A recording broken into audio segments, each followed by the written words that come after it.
Mga content na bawal pong i-upload sa ating mga reels or sa ating mga long form video.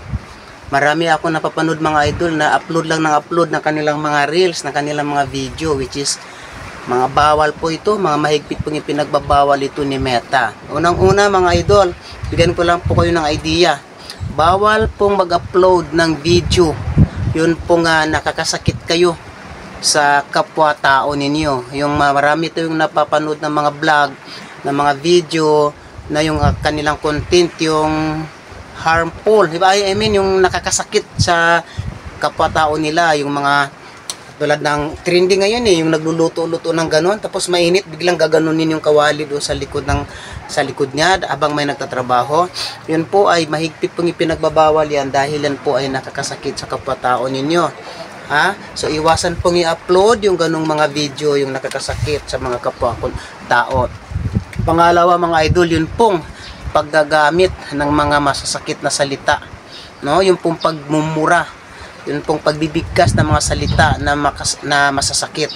Yan po ay mahigpit din pong ipinagbabawal ni Meta po yan. Kaya iwas-iwasan po natin, no? Marami rin tayong napapanood ng mga content creator na nagmumura o gumagamit ng masasamang salita sa kanilang mga content. Pangatlo mga idol, bawal din po, no, yung mga nagre-reels na mga taga-palengke. Yun pong nagre-reels tapos nagkakatay sila ng mga karne sa palengke, nire-reels nila, nakikita yung kutsilyo o yung itak habang tinataga nila yung kanilang mga panindang karne, nire-reels nila. Yan po ay bawal na bawal din po yan, yung paggamit ng matatalas na bagay, yung matutulis, matatalim na bagay, ginagamit yung pag-reels. Yan po ay bawal din kay Meta, no? Kung ayaw niyo po maniwala sa akin, basahin niyo po yung policy ni Meta sa pag-reels, no? Katulad din po yan yung pag-upload ninyo ng mga kapatid natin, mga kaibigan natin na sumakabilang buhay na, no? Bawal din pong i-upload yung mga patay na tao. Yun po minsan kasi nagre-reel sila doon sa kabaong, doon sa mukha mismo ng patay nakikita. Bawal na bawal din po yan kasi para pong nagsusulusit po tayo, no? Parang naghahanap po tayo ng awa ng kapwa-tao natin kapag kaganon. No, yun din po yung mga nagmumotorsiklo, yung mga naaksidente sa daan, yung pong mga nagka-crash, no, nagkakaroon ng mga sugat, ng mga dugo sa katawan. Yan po ay mahigpit din ipinagbabawal kasi nga ay mapanakit po yun. So mahigpit din pong ipinagbabawal po yung mga ganyang aksidente. Mahigpit pong ipinagbabawal sa larangan ni Meta.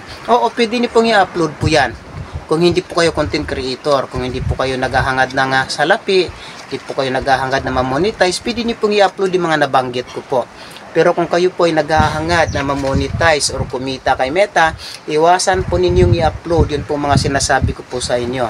Yung nakakasakit ka sa kapwa-tao, yung mga itak ng matatalas at matatalim na bagay, yung mga nagka-crash, yung pagmumura, diba? Lahat po na nabanggit ko kanina, yan po ay mahigpit na ipinagbabawal ni Meta. So kung ako po sa inyo, kung balak po ninyong ma-monetize kay Meta, huwag niyo pong i-upload yung mga sinasabi kong yan.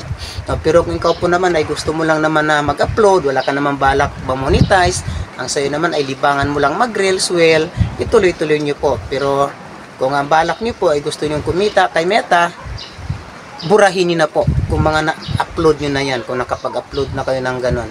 Burahin nyo na habang hindi pa po huli ang lahat. Kasi isa po yan sa dahilan kung bakit hanggang ngayon ay hindi ka pa na-i-invite sa content monetization policy ni Meta dahil nga marami kang nilalabag na batas.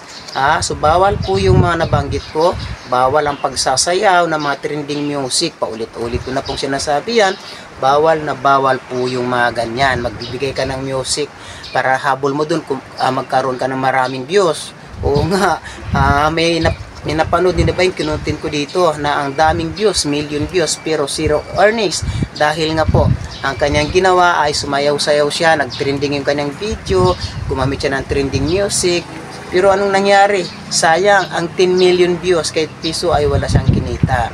So para po gusto niyo pong kumita, iwasan na lang po yung mga bagay na sinasabi ko po sa inyo ngayon.